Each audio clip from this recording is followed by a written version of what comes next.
미디어 비평입니다. 오늘은 유현재 서강대학교 신문방송학과 교수와 전화로 만나봅니다. 교수님 안녕하세요. 예, 안녕하십니까. 유현재입니다. 네. 교수님 지난 시간에 저희가 흡연 장면 규제에 대한 이야기 나눴었는데요. 예, 예, 오늘은 자살 장면 규제에 대한 정책들 이야기 해보겠습니다. 예, 사실 자살 예방 보도 준칙이 마련된 지도 꽤 시간이 지났고 지금 4.0까지 나와 있잖아요. 예. 예. 드라마나 영화 등에서 이 자살 장면에 대한 규제는 어떻게 시행되고 있을까요? 그 유사한 원칙이 있기는 합니다. 이게 이제 그 자살 예방 보도 준칙 4.0이 나온 게 이제 작년이었고요. 그리고 이제 그 몇 년 전에 이제 그 뭐 비보도 컨텐츠라고 할까요? 이제 영상 속에 이제 그 외의 영상에 뭔가 자살 관련 이제 장면이나 뭐 어떤 유해 정보나 이런 것들이 나왔을 때 어떻게 할 것인가, 뭐 그 가이드라인과 관련돼서 원칙이 있긴 했어요. 근데 네. 그 존재를 모르시는 분들도 아마 굉장히 많을 거고요. 그리고 음, 그게 뭔가 잘 지켜져야 되겠다. 그러려면 사실 노력도 많이 있어야 되지 않습니까? 네. 확산하고 막 이런. 그래서 사실 자살 보도 준칙 같은 경우에는 많이 알려지고 또 많이 준수되고 좀 그러고 있어요. 근데 음, 만약에 그 자살 그 보도 준칙과 관련돼서 뭔가 지켜지는 게 10이라면 저는 그 영상 속 자살 관련 이제 콘텐츠 뭐 그런 것들이 지켜지는 수준은 한 1, 200개 아직은 되지 않는다라고 생각을 어, 하고 있습니다. 그렇군요. 예, 그럼 예. 영상 속 자살 관련 뭐 장면들을 어떻게 제재를 하고 있는지 살펴볼 텐데 최근에 인기리에 방영 중인 서울 자가의 대기업 다니는 김 부장 이야기 여기 안에서도 자살 시도 장면이 노출이 됐거든요. 예, 예. 허태환 과장이라는 인물이 인사 발령에서 좌천되자 자살을 암시하는 그런 장면이 나왔습니다. 뭐 전개 구성상 이런 장면이 꼭 필요하다 한다면 어떤 조치들이 좀 마련이 돼 있어야 한다고 보세요? 이게 그 뭐 제가 이렇게 말씀을 드리고 싶은데요. 만약에 이제 그런 거기서 이제 그 저도 그 장면을 봤는데 네. 거기 보면 이제 뭐 그 약을 먹은 것 같은 거 그리고 이제 음, 자살과 관련된 어떤 그런 완전히 직접적인 어떤 그 행위가 드러나지는 않지만 맞아요. 네. 그 정황상으로서 이제 뭐 뭔가 느낌이 좀 오는 어떤 음, 그런 그림이나 뭐 비주얼이 좀 있잖아요. 네. 근데 지금 최근에 아마 보도에서 그런 거 보신 분 별로 없을 거예요. 그게 뭐냐면 이제 그 자살 보도 뭐 예방 준칙 뭐 요런 데 이렇게 보면 그 자살 도구나 방식에 대해서 보여주면 안 된다. 그건 좀 삼가합시다라고 이렇게 해서 그 언론인들은 이제 그걸 다 지키고 있거든요. 근데 음, 이제 드라마나 이제 그 비보도 콘텐츠 속에서는 이제 그런 것들이 뭐 계속 용인이 되고 있어요. 그리고 어, 이제 그 원칙 그 만들 때도 제가 위원으로 참여는 했었는데 그 제작을 하시는 분들의 이제 그 말씀은 아까 그 말씀하셨던 것처럼 뭔가 이제 극 중에서 꼭 필요한 전개상 필요한 어떤 그런 시퀀스다. 네. 그다음에 이제 표현의 자유다. 이렇게 말씀을 또 하시고 계세요. 음, 그래서 이제 그런 가치가 좀 충돌이 되는 것 같기도 해서 그게 음, 조금 안타깝긴 한데 그 저는 뭐 그런 생각이 듭니다. 이게 우리나라가 그 아시겠지만 10대에서 40대까지 사망원의 1위가 자살인 국가잖아요. 네. 그래서 지키자는 것 같아요, 음, 저는. 그러니까 이게 보면 만약에 그렇지 않고 뭐 OECD 국가 평균이 한 10만 명당 한 10명 정도 수준인데 우리가 한 3배 정도 되거든요. 근데 정말 한 평균 많네요. 정도 되면 네. 어느 정도 이렇게 뭔가 그 말씀하시는 그런 가치에 대해서 뭔가 당연히 지켜야 되고 막 이러는데 음, 약간 우리나라가 위급해서 이제 그런 사안들도 이제 지켜야 되지 않는가라는 그런 좀 태도를 좀 취하고 있는 게 사실입니다, 제가. 네. 10대에서 40대 자살률 1위라고 예. 말씀하셨는데 맞나요? 예, 맞습니다. 네. 그렇기 때문에 우리나라의 자살률이 유독 높기 때문에 자살 장면에 대한 규제가 꼭 필요하다라는 말씀을 해주신 것 같은데 이 밖에 또 꼭 필요한 이유가 있다면 설명을 해주실까요? 예, 이게 그 아까 말씀드렸던 것처럼 자살률이 이제 보통 높은 게 아니라서 사실 음, 그동안은 이제 10대에서 30대까지 사망 원인 1위가 자살 뭐 이렇게 돼 있었어요. 근데 그 수치도 사실은 좀 섬뜩하지 않습니까? 근데 음, 그 올해 이제 발표된 걸 보면 30대까지 그게 올라간 거예요. 근데 네. 이게 보면은 잘못하다 전 연령대에 걸쳐서 막 이렇게 될 것 같고 그래서 그 위급함이 하나가 있었고 음, 그다음에 또 하나는 그 영상 속 콘텐츠가 사실은 그 뭐 사회학습 이론 저희 쪽에서는 그렇게 얘기를 하는데 미디어를 통해서 이제 그런 자살과 관련된 게 계속 노출되고 막 그러면 그 일반인들도 그렇지만 뭐 미성년일수록 혹은 자살 취약계층일수록 이 영향을 많이 받는다는 거예요. 그래서 네. 뭔가 거창하게 베르테르 효과 이러지 않아도 음, 그 뭔가 모방 효과라든가 교육 효과라든가 아니면 뭔가 전이 효과라든가 뭐 이런 사안들 있지 않습니까? 음, 그것 때문에 좀 영향을 받을 수밖에 없다. 물론 이제 그 연구라는 것이 이제 그 원인과 결과 이렇게 하는 뭐 엄밀한 연구도 있겠습니다만은 제 연구를 포함해서 굉장히 다양한 데이터를 통해서 지금 제가 말씀드린 그 미디어에 의해서 뭔가 영향을 받아서 자살과 관련된 어떤 그런 심리가 좀 변하는 그런 사안을 뭔가 검증하는 연구는 꽤 있어요. 네. 그래서 그런 측면에서 조금 조심을 해야 되겠다라고 생각하는데 이게 뜻대로 안 돼서 음.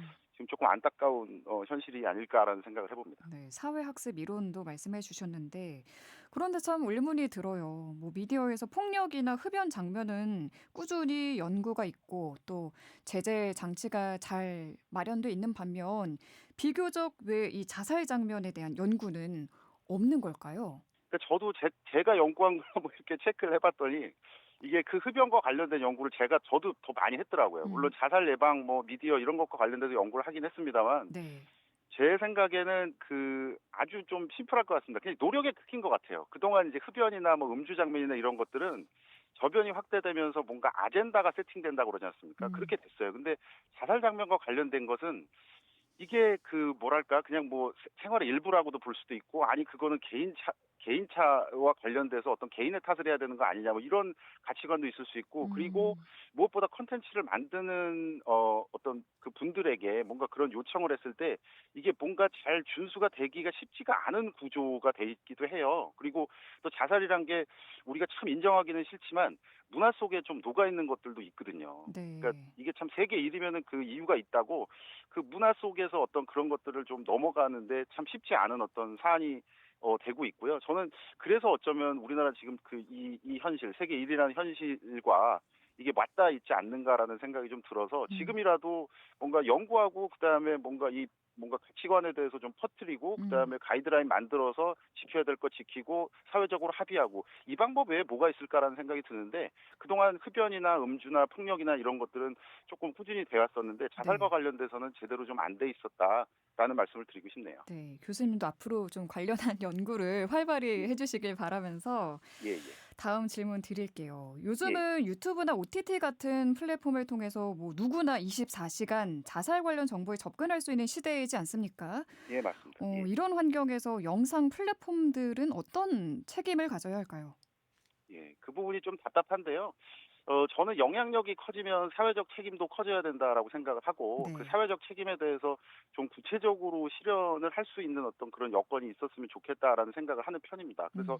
아까 말씀하셨던 것처럼 그 OTT도 아시겠지만 자체 심의 그다음에 자체 등급 결정 뭐 이렇게 돼 있잖아요. 네. 근데 저는 그 부분에 대해서는 조금 문제 제기를 하고 싶은 게 있어요. 그러니까 뭐 모든 OTT가 다 그렇다, 뭐 모든 OTT에 그런 자극적인 어떤 콘텐츠가 들어갈 때 이런 게 아니고 만약에 뭐 자살과 관련된 어떤 콘텐츠 그다음에 뭐 심각한 폭력 막 이러면 그거를 어떤 제어하는 장치가 스스로에게 있다면 이게 과연 합리적일까라는 생각을 좀 하는 편입니다. 물론 이제 그 이라는 산업 부흥이라는 목적 때문에 아마 그렇게 이루어졌다라고 저는 알고 있는데 네. 그럼에도 불구하고 특정 어떤 콘텐츠, 유해 콘텐츠가 될 만한 것에 대해서는 조금 제한할 수 있는 방법을 그 타의에 의해서 할 수 있게 조금 뭔가 그 변경이 돼야 되지 않는가라는 생각이고요. 유튜브는 참 제가 말을 많이 했습니다마는 그 영향력에 비해서 우리나라가 음. 그 아마 전 세계에서 유튜브를 통해서 뭔가 정보를 접하는데 아마 거의 세계적일 겁니다. 네. 그래서 근데 그런 어떤 문화를 누리고 있는 데 비해서 그 미디어를 뭔가 현명하게 쓰고 그다음에 뭔가 가릴 거 가리고 막 이런 부분에 대해서는 조금 아직은 그 뭐랄까 문해력 수준이라든가 뭔가 그 좀 미비한 어떤 그런 환경 이런 것들을 좀 음. 탓하고 싶어서 유튜브도 사실 거의 무방비라고 볼 수도 있거든요. 네. 어떤 정보를 해도 물론 규제 정책이 있기는 합니다만 그럼에도 불구하고 실질적으로 그게 이루어지는가에 대해서는 저는 조금 그 의문스럽지 않는가라는 생각을 좀 하고 있습니다. 네.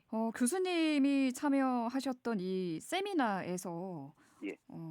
직접 자살 장면 경고와 관련한 픽토그램 어떤 이미지를 도입하자 예예. 제안하셨다고 들었는데 어떤 예예. 내용인지 짧게 말씀 부탁드립니다. 예예. 저는 그 어떤 특정한 뭐 콘텐츠 속에서 어떤 그 유해의 콘텐츠 어떤 그런 부분이 보이면 네. 그걸 경고하는 의미로 이렇게 픽토그램을 보통 만들기도 하거든요. 그러면 지금 폭력과 관련된 픽토그램, 뭐 마약과 관련된 거, 폭력과 관련된 거, 성과 관련된 거 이런 것들이 좀 만들어져 있는데 네.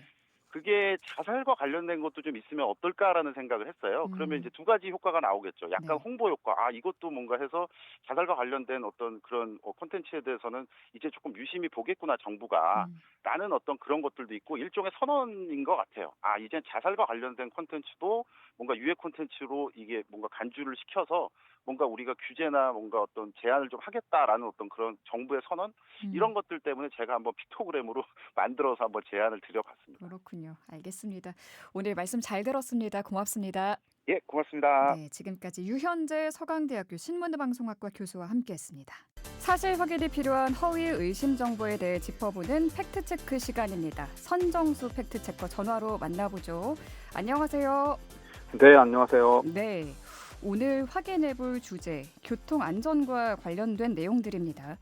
음주운전은 살인 행위라는 인식이 이미 널리 퍼져 있는데도 음주운전 사고가 끊이지 않고 있잖아요. 네. 먼저 최근에 일어난 음주운전 사고부터 짚어볼까요? 지난 9일 오전 5시쯤에 경기도 광명시 서해안 고속도로 서울 방향 소아IC 인근에서 20대 중국인 A씨가 음주운전 역주행 사고를 내서 6명이 다치는 일이 있었습니다. 이 A씨는 수원에서 술을 마시고 도로를 20km나 역주행하면서 마주오던 승합차를 들이받은 걸로 전해졌는데요. 네. 지난 2일에는 서울 동대문역 사거리에서 30대 운전자 B씨가 만취 상태로 운전하다가 사고를 냈습니다. 인도로 차를 몰아서 횡단보도 앞에서 신호를 기다리던 일본인 모녀를 치였고 50대 어머니는 숨지고 30대 딸도 크게 다치는 사고가 있었는데요. 네. 일본에서도 이 사건이 비중 있게 보도됐는데 한국이 음주운전에 관대하기 때문에 음주 교통사고가 만연한 것 아니냐 이런 비판이 제기가 됐습니다. 그렇군요. 너무나 안타깝습니다. 네. 우리나라의 음주운전 추세를 좀 살펴봤으면 좋겠습니다. 어떤가요? 경찰청 자료에 따르면 2010년 연간 음주운전 적발 건수는 30만 건을 조금 넘었는데요. 해마다 줄어드는 추세를 나타내고 있습니다. 2020년에는 11만 7,500건 정도로 나타났고요. 2021년과 2022년에는 13만 건 수준으로 다시 늘었다가 2024년에는 11만 7천 건 수준으로 다시 줄어들었습니다. 네. 여러 번 음주운전에서 적발되는 재범 비율은 40%를 웃돌고 있고요. 음. 음주운전 교통사고는 2014년 2만 4천 건 정도로 전체 교통사고의 10.8%를 차지했었는데요. 2023년에는 1만 3천 건으로 줄었고 비율로는 전체 교통사고의 6.6% 정도를 차지하고 있습니다. 10여 년 전과 비교하면 조금 나아지기는 했습니다. 그러네요. 좀 줄긴 했지만 재범 비율도 상당히 높군요. 네. 일본 언론들은 한국의 음주운전 적발 건수가 일본의 6배라고 비판을 하고 있다는데 이건 사실인가요? 네, 일본 아사히 TV는 2023년 기준 양국 자료를 인용해서 보도를 했는데요. 한국의 음주운전 적발 건수는 13만 150건으로 일본은 2만 1,467건으로 보도를 했습니다. 그래서 제가 이 수치를 직접 확인을 해봤는데요. 한국 통계는 우리나라 경찰청에서 확인이 됐고요. 네. 올바른 숫자가 인용이 됐습니다. 네. 근데 일본 통계는 약간 숫자가 다르긴 한데 제가 일본 경찰청 통계를 찾아낸 거는 2만 1,286건입니다. 단순히 음주운전 적발 건수로만 봐도 우리나라가 일본보다 6배 이상 많은 게 사실이고요. 인구가 우리는 5천만 명, 일본은 1억 2천만 명인 정도인 걸 감안하면 인구 비례로 따져봤을 때 음주운전 건수는 15배 정도 우리나라가 더 많은 걸로 나타납니다. 일본은 음주운전이 적발됐을 때 취한 정도와 혈중 알코올 농도에 따라서 술 취함 운전 그리고 술 기운 운전으로 구분을 합니다. 네. 이 술 기운 운전은 알코올 농도가 호흡 1리터당 0.15mg 이상을 말하는데요. 이 상태로 적발이 되면 3년 이하 징역 또는 50만 원 이하 벌금에 처합니다. 네. 그리고 90일 면허 정지 처분이 내려지고요. 근데 술을 좀 더 마셔서 호흡 1리터당 0.25mg 이상이면 면허 취소 그리고 2년 동안 면허 취득 금지 처분이 내려집니다. 음. 술 취함 운전은 혈중 알코올 농도 수치와 관계없이 운전자의 상태, 비틀거리거나 반응이 떨어진다거나 발음이 불명하다거나 이런 걸로 경찰이 판단을 하는데요. 네. 의사의 소견이나 경찰관의 관찰로 운전 불가능한 정도로 술에 취했다 이렇게 인정이 음. 되면 해당이 됩니다. 이 경우에는 5년 이하의 징역 또는 100만 원 이하의 벌금에 처합니다. 음. 그리고 면허 취소 3년간 죄취득 금지도 따라오고요. 그렇군요. 우리나라의 음주운전 규제가 해외 주요국과 비교하면 약한 게 아니냐는 지적이 나오는데 이건 어떤가요? 사실인가요? 이 해외 각국의 음주운전 규제에 비해서는 솜방망이다 이런 지적이 끊이지 않고 있습니다. 네. 일본은 음주운전으로 단속되면 차량 제공자, 주류 제공자, 차량 동승자까지 함께 처벌을 합니다. 네. 그러니까 가뜩이나 민폐 싫어하는 일본인의 특성상 음주운전을 더욱 꺼리게 만드는 요인이 되는 거죠. 음. 그리고 헝가리, 체코, 루마니아 뭐 이런 나라들은 음주운전 기준을 혈중 알코올 농도 0.00%로 설정을 해서 한 방울의 술도 허용하지 않습니다. 그렇군요. 예, 그리고 미국과 캐나다, 호주 등은 음주운전 방지 장치를 운용하고 있는데요. 자동차에 시동을 걸기 전에 호흡을 검사해서 알코올이 검출되지 않는 경우에만 시동이 걸리는 장치입니다. 우리나라에서는 5년 동안 2차례 이상 음주운전으로 적발될 경우에만 부착하도록 되어 있습니다. 네.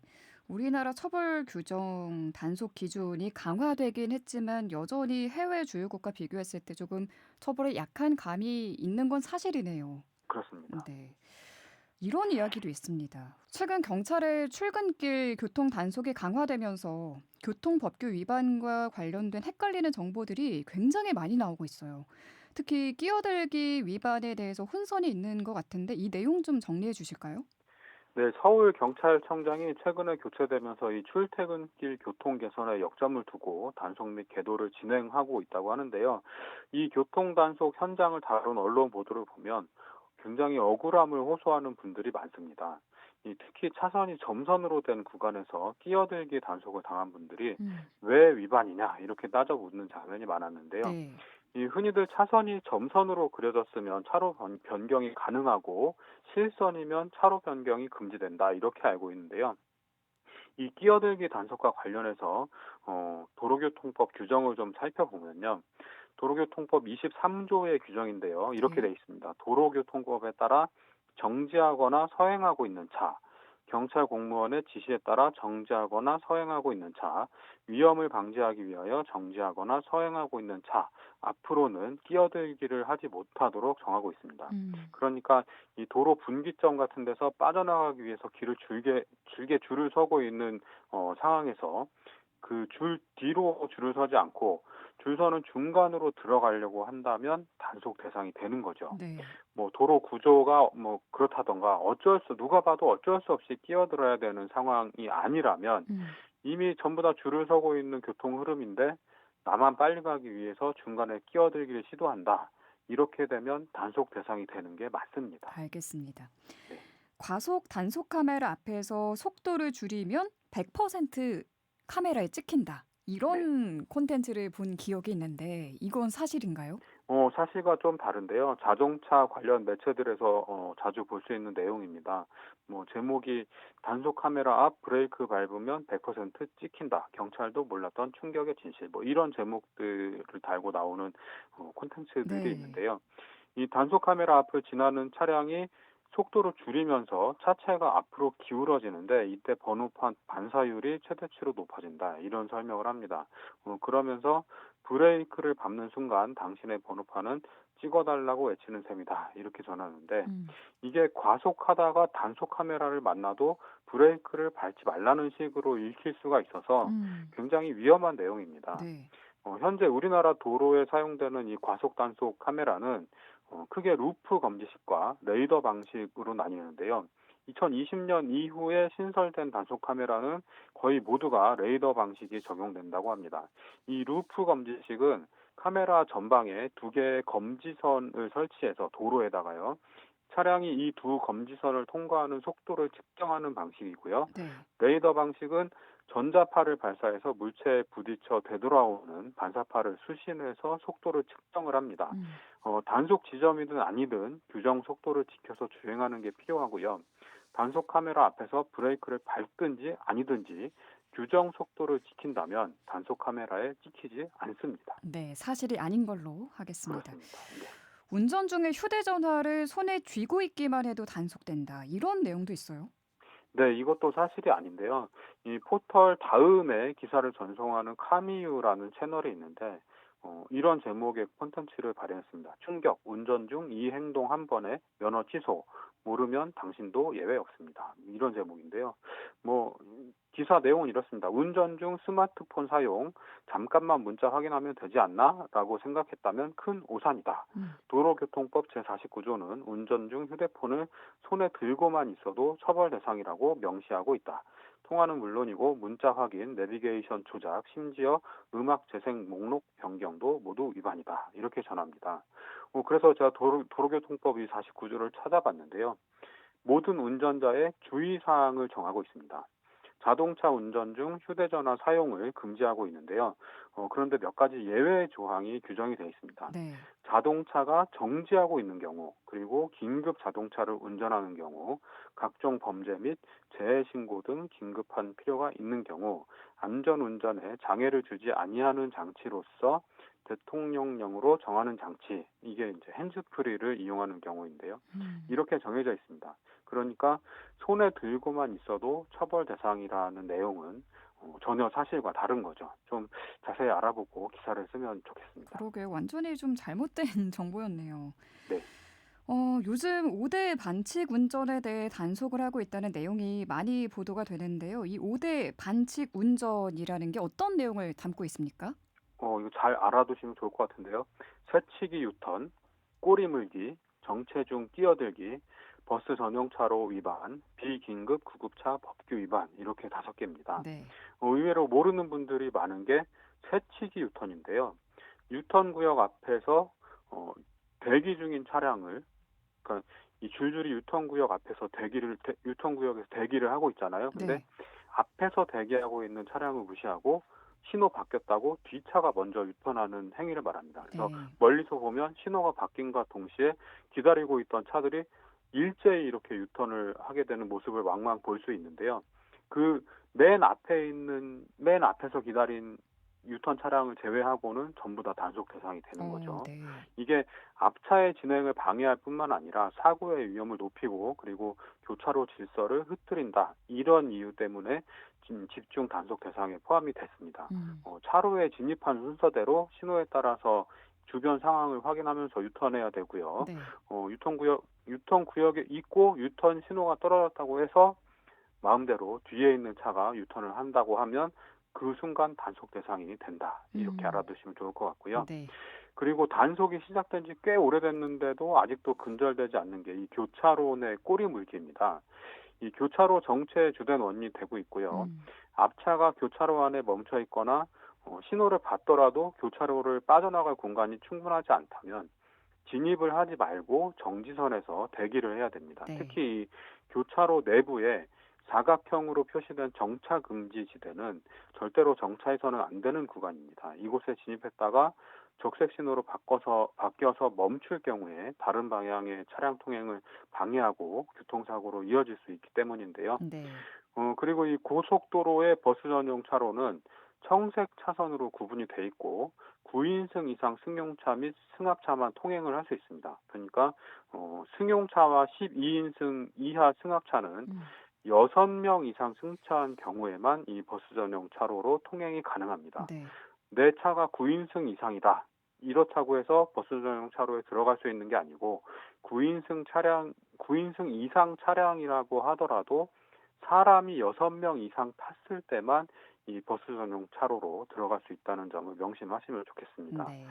그리고 이 비긴급 구급차의 교통법규 위반은 이 긴급 자동차가 본래의 긴급한 용도로 운행하지 않을 때 경광등이나 사이렌을 작동하고 교통법규를 지키지 않는 것을 말하는데요. 이 긴급한 상황이 아닌 때에는 구급차더라도 일반 차량과 동일하게 교통법규를 지켜야 됩니다. 이 5대 반칙 운전 꼭 알아두시고 절대로 하지 말아야겠습니다. 네. 안전 운전 하시기 바랍니다. 자, 오늘 말씀 여기까지 듣겠습니다. 감사합니다. 네, 고맙습니다. 네, 지금까지 선정수 팩트체커였습니다.